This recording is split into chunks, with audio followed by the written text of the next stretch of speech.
La production de cette plateforme, c'est 50 000 barils jour. C'est à 60 km de la côte. Bon, on a vu qu'il y a du personnel à bord qui était limité. Et au niveau des travaux qu'ils vont réaliser en début d'année 2013, il y a à peu près entre 2000 et 2500 travaux à faire sur la plateforme.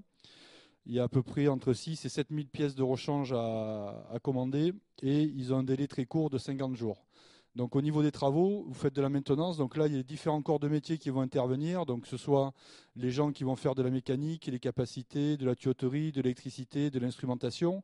Et la difficulté quand vous êtes comme ça en pleine mer, c'est que vous êtes limité au niveau du personnel à bord. C'est très compliqué au niveau approvisionnement des pièces. À chaque fois, il faut prévoir des délais un peu plus longs. Et après, il faut quand même réaliser 2000 ou 2500 tâches. Donc c'est énorme comme opération à réaliser. Dans la situation actuelle. Donc ça s'appelle une préparation à l'ancienne. Donc, c'est-à-dire, ils ont pris un fichier Excel où ils ont mis leur liste de tâches, qu'on voit sur la gauche.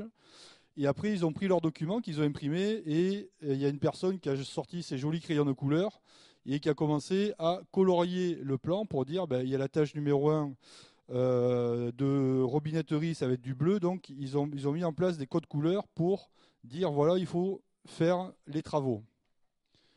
Donc, on a dit comment est-ce qu'on va essayer de faire quelque chose d'un peu plus propre et informatisé. Bon, là, ça marche, le papier, ça marche toujours. Hein, voilà.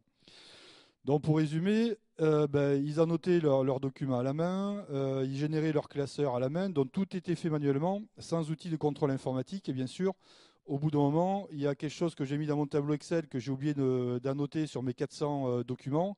Et plus vous avancez dans la préparation de l'arrêt, plus les gens sont tendus, moins ils contrôlent et plus vous générez des erreurs. Donc nous, en fait, tous les points qui étaient en rouge là, nous avons essayé de les passer en vert. Voilà. Donc pour ça, on a dit on va établir une base documentaire projet au départ, qu'avec les documents liés à la plateforme pétrolière et toutes les caractéristiques techniques. On allait annoter les documents de process directement sur du PDF avec nos outils d'annotation. On allait sortir automatiquement la liste des travaux par rapport à l'annotation des PDF. Donc mon référentiel, mon fichier Excel, en fait, derrière, c'est mon PDF qui va le générer.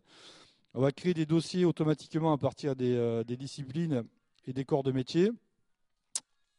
On va pouvoir faire de la synchronisation des données entre les différentes bases de données et diffusion sur un portail de l'avancement de la préparation des travaux d'arrêt.